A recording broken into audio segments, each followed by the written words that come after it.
안녕하세요. 이목사입니다. 오늘은 구속사 읽기 성막의 비밀 369페이지 언약궤에 대해서 함께 은혜를 나누기로 하겠습니다.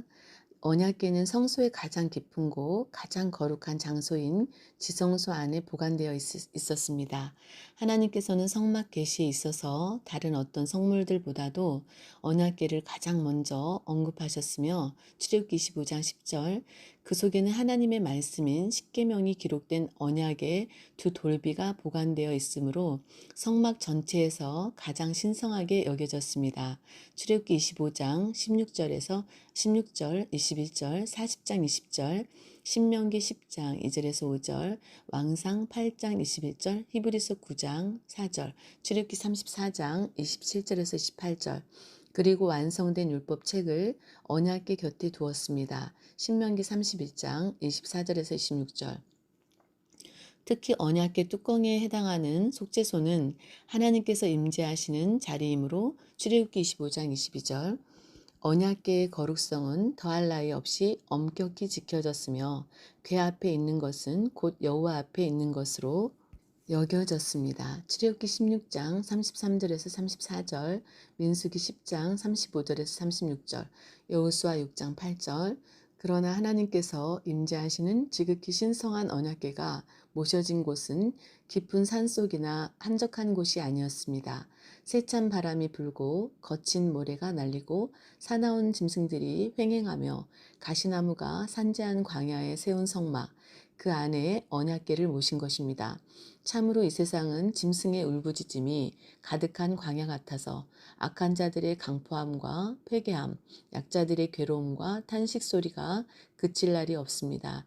이토록 소란한 이 땅 위에 말씀이 육신이 되어 오신 우리 주 예수 그리스도는 자기 백성과 함께 장막을 치고 임마누엘 하신 하나님이십니다. 요한복음 1장 14절, 계시록 7장 15절에서 16절.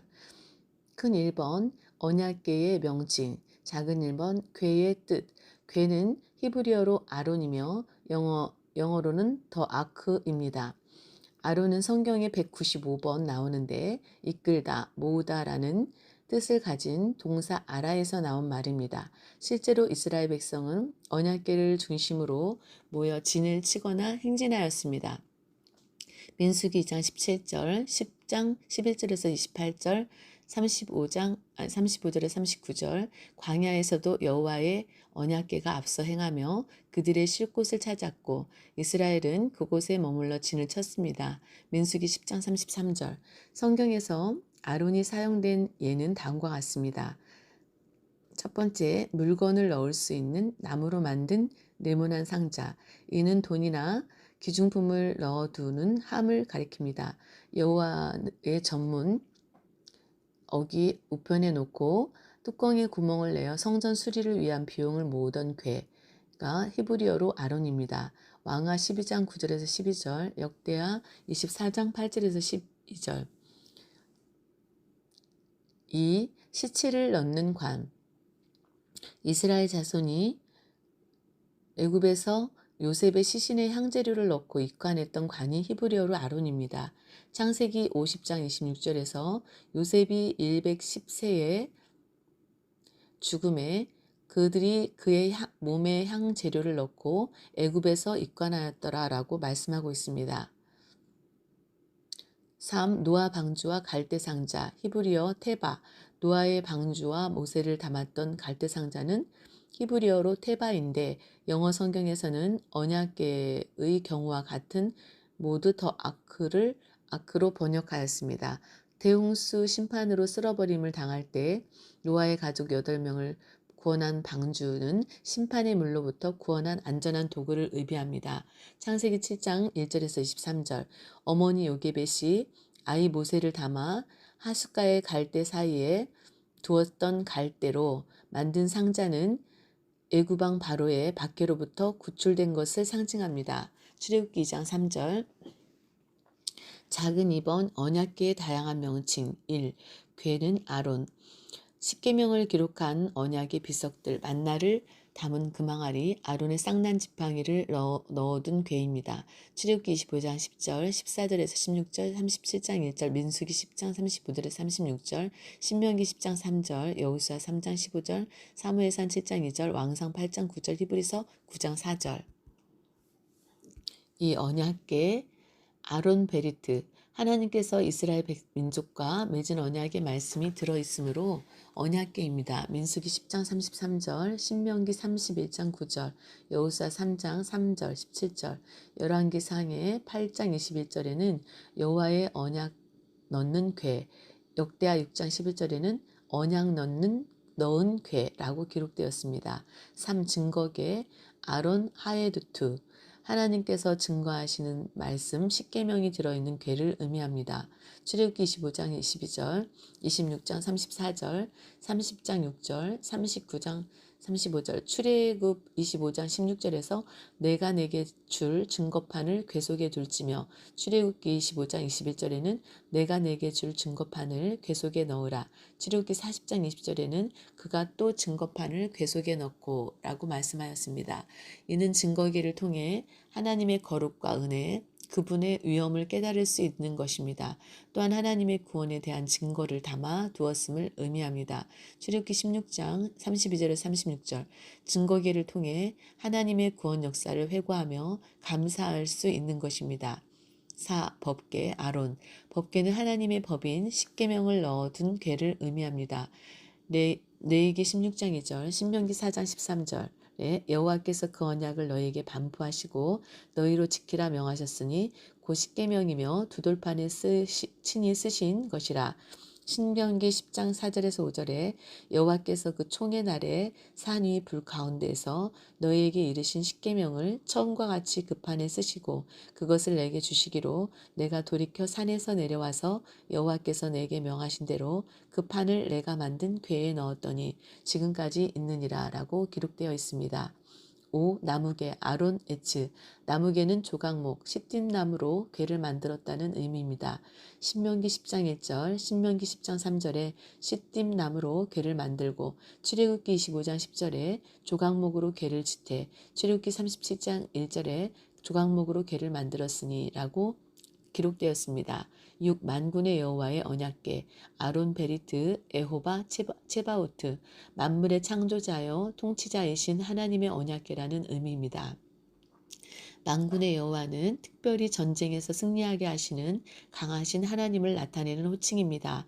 만군에 해당하는 히브리어 체바오트는 전쟁, 군대라는 뜻의 차바의 복수형으로 사무엘상 17장 45절에서는 만군의 여호와의 이름, 이스라엘 군대의 하나님의 이름이라고 말씀하고 있습니다.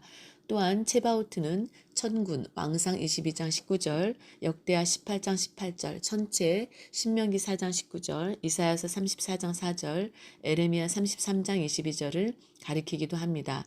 따라서 만군의 하나님 여호와는 우주 만물을 창조하시고 통치하시는 전능하신 하나님을 나타내는 호칭인 것입니다. 아벡 전투에서 이스라엘 백성은 전쟁에 나갈 때 언약궤를 가지고 오면서 그룹 사이에 계신 만군의 여호와의 언약궤라고 불렀습니다. 사무엘상 4장 4절, 다윗이 아미나답의 집에 있는 하나님의 궤를 모셔오고자 할 때 그 궤는 그룹들 사이에 좌정하신 만군의 여호와의 이름으로 이름하는 것이라고 하였습니다. 사무엘라 6장 2절. 7. 여호와의 궤 아론 에호바, 여호와 하나님께 속한 궤임을 의미합니다. 여호수아 4장 5절, 4장 11절, 사무엘상 4장 6절, 사마 6장 9절에서 13절. 여호와는 언약의 하나님을 나타내는 이름으로 오직 이스라엘에게만 주신 이름이며 하나님의 임재를 강조하는 이름입니다. 출애굽기 3장 13절에서 16절, 18절, 6장 2절에서 8절. 특별히 여호와의 궤라는 명칭은 이스라엘이 가나안 땅을 정복하기 위하여 요단강을 건널 때에 사용되었습니다. 또한 주변에 적이 가득할 때 혹은 적의 땅에 궤를 빼앗겼을 때에도 그 궤가 여호와의 궤라는 사실을 강조하였습니다. 사무엘상 6장 1절에서 2절, 8절, 11절, 15절, 18절에서 19절, 21절, 사무엘상 7장 1절.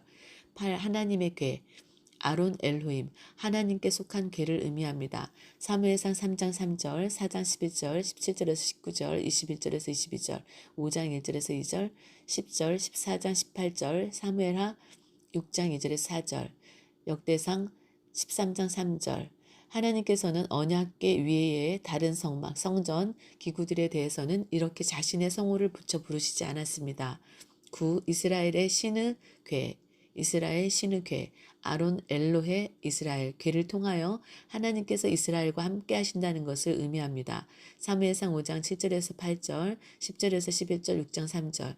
10. 주의 능력, 권능의 궤, 아론 우체카, 법궤 속에 하나님의 능력이 담겨 있음을 뜻합니다. 즉 이 궤를 통하여 하나님의 권능이 나타난다는 의미입니다. 여호수아 4장 7절, 10절, 18절, 역대하 6장 41절, 시편 132편 8절, 히브리서 1장 3절.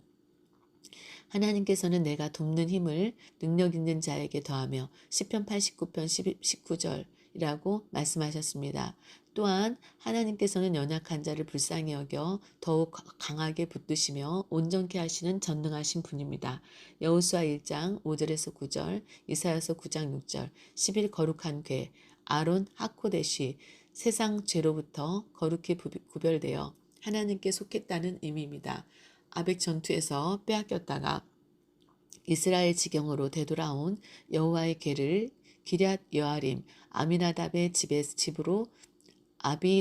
집으로 옮겼을 때 특별히 아비나답의 아들 엘르아사를 거룩히 구별하여 그 궤를 지키도록 했습니다. 사무엘상 7장 1절. 또한 솔로몬 왕은 다윗성에 있던 궤의 거룩성을 철저히 지키기 위해 바로의 딸이 거할 처소를 다윗성에서 밀로로 옮겼습니다. 왕상 9장 24절, 역대하 8장 11절. 그 거처를 옮긴 이유에 대해 역대하 8장 11절 하반절에는 여호와의 궤가 이른 곳은 다 거룩함이니라 라고 기록되어 있습니다. 그러나 남유다의 므낫세 통치기간 55년과 아몬 왕이 통치하면서 통치기간 2년, 히스기야 왕의 선한 개혁의 공로가 무효화되었고 역대하 33장 온 나라는 우상으로 가득하였으며 하나님의 전은 황폐하였습니다. 그리고 언약궤를 함부로 다루며 이리저리 메고 다녔습니다.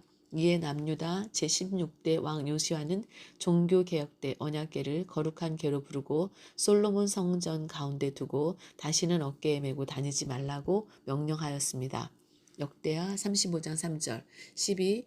온 땅의 주 여호와의 궤 아론 에호바 가로 아도나이 아돈콜 하에레츠 천지 만물의 창조주이시며 모든 땅의 주인이신 하나님의 언약궤라는 의미입니다. 하나님은 어느 한 민족의 신이나 지역 신이 아니라 온 세상을 다스리시는 유일하신 하나님이십니다.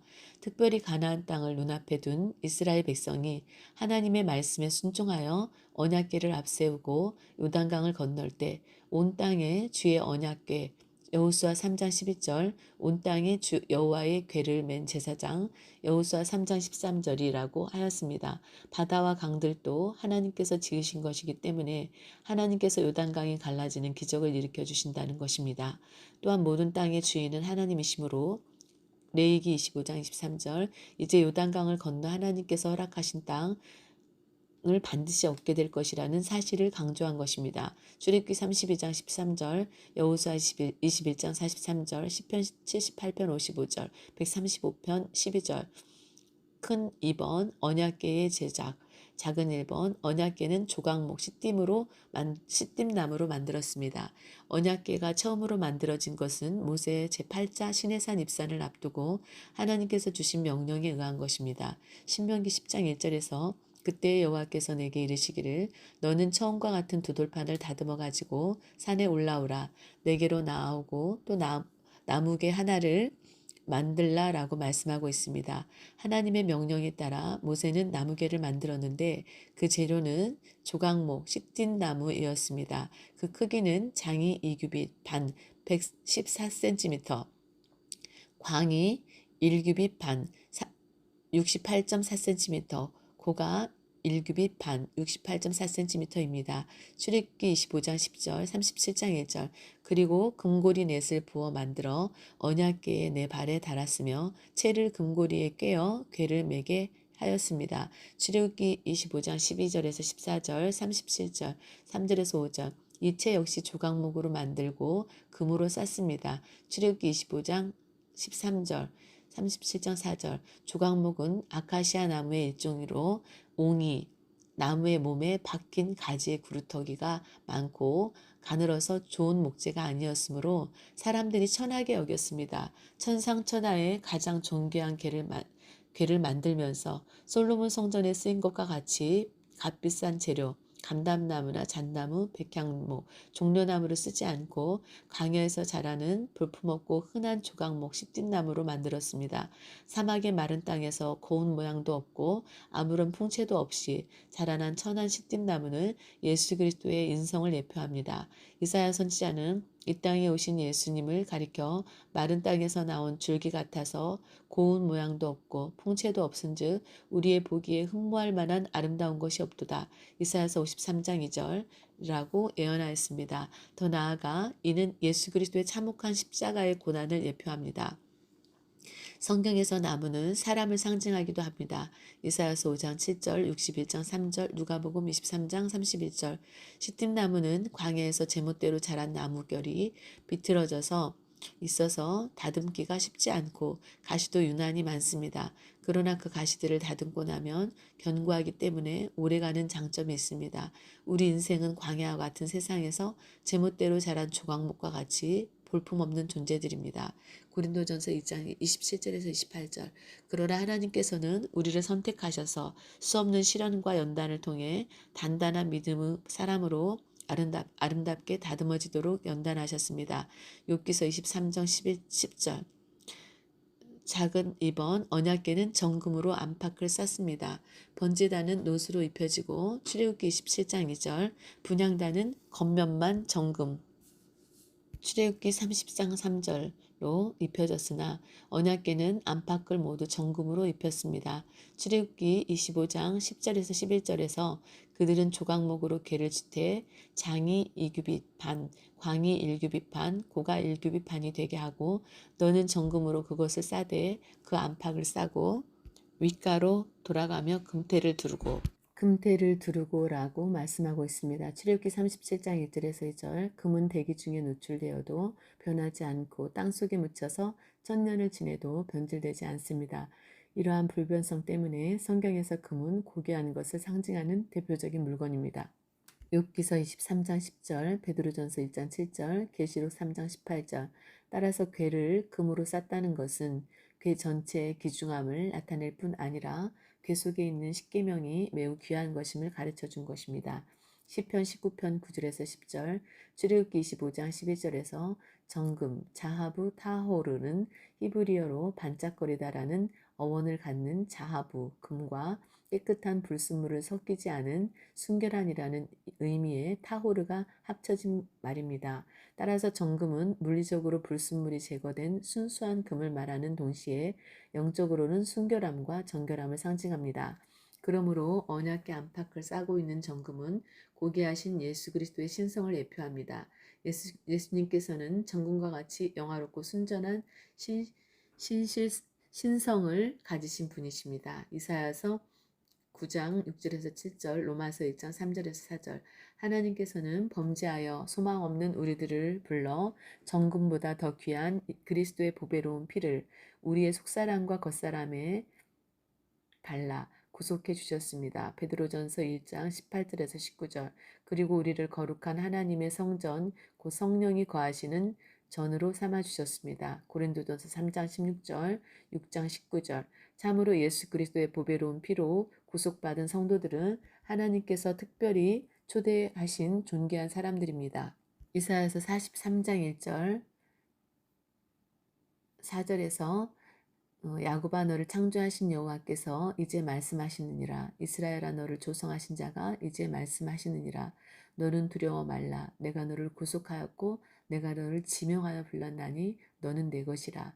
내가 너를 4절 보배롭고 존귀하게 여기고 너를 사랑하였은즉 내가 사람들을 주어 너를 바꾸며 백성으로 내 생명을 대신하리니 라고 말씀하셨습니다. 세상에 없어질 금보다 더욱 귀한 것은 영원히 변치 않는 믿음입니다. 베드로전서 1장 7절.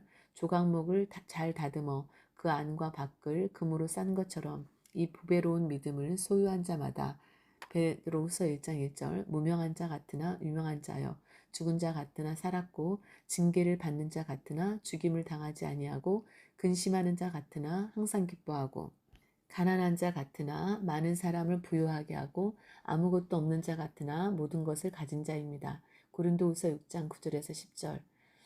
작은 세 번째, 네 발의 금고리 넷을 만들어 달았습니다. 네 발의 금고리 넷을 만들어 달았으며 채를 고리에 꿰어 궤를 매게 하였습니다. 출애굽기 25장 12절에서 14절, 37장 3절에서 5절. 금고리 넷. 아르바 탑베오트 자하부에서 아르바는 넷째라는 뜻이고 탑베오트는 고리, 반지를 의미하는 탑바하트의 복수형이며 자하부 등 금을 가리킵니다. 하나님께서 금고리 4개를 만들도록 지시하신 이유는 금고리 넷을 언약궤의 내 다리에 달고 그 고리 안에 채를 끼워서 이동하거나 운반할 때 거룩한 언약궤를 손으로 만지지 못하도록 하기 위함이었습니다.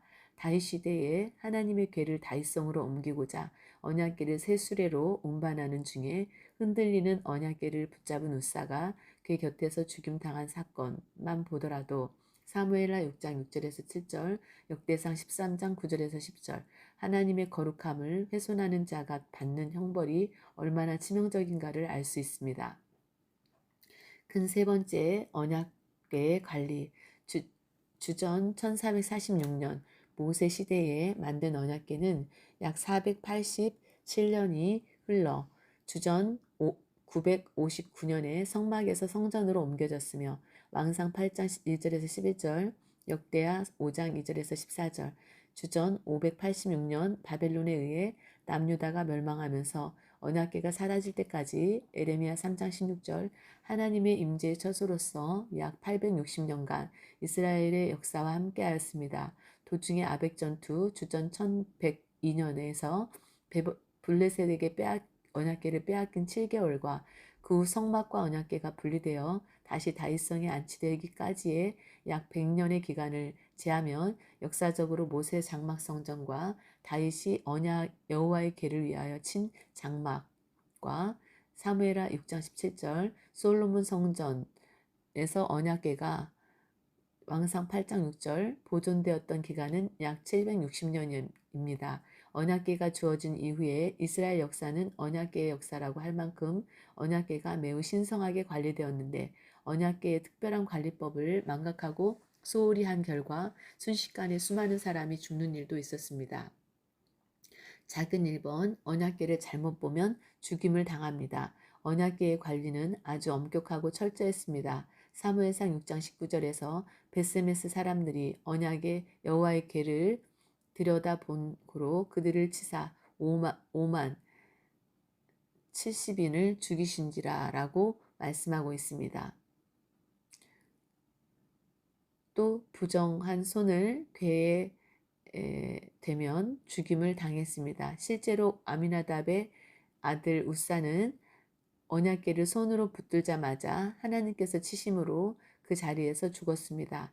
사무엘하 6장 6절에서 7절, 민수기 4장 19절에서 20절에서 그들이 지성물에 접근할 때에 그 생명을 보존하고 죽지 않게 하기 위하여 너희는 이같이 하여 그들은 잠시라도 들어가서 성소를 보지 말 것은 죽을까 함이니라 라고 말씀하고 있습니다.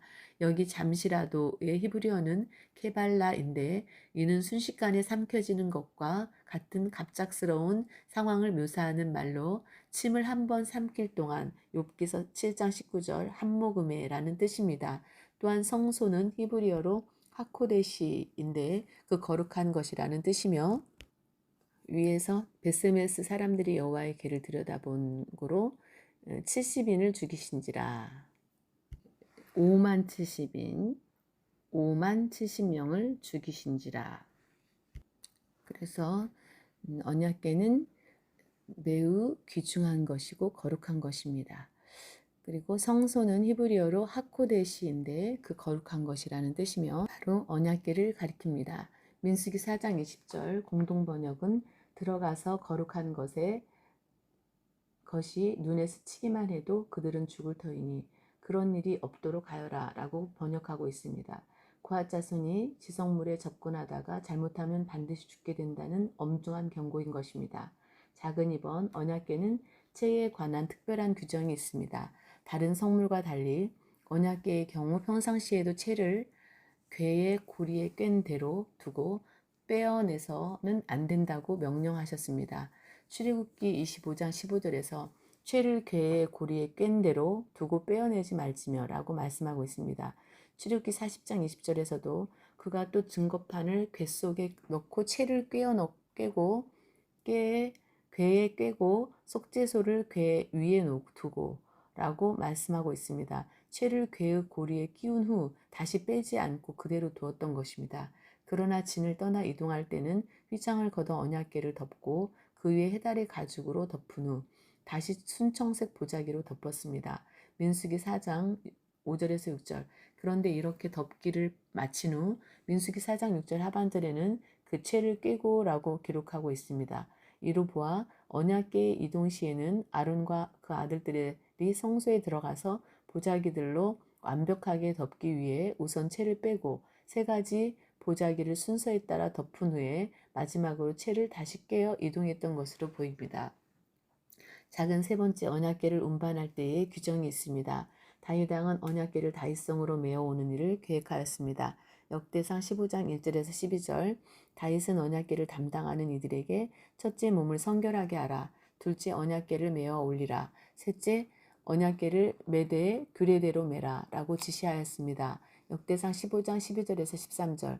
그들은 이 지시에 따라 몸을 성결케 하고 모세가 명한 대로 채를 언약궤를 꿰어 어깨에 메었습니다.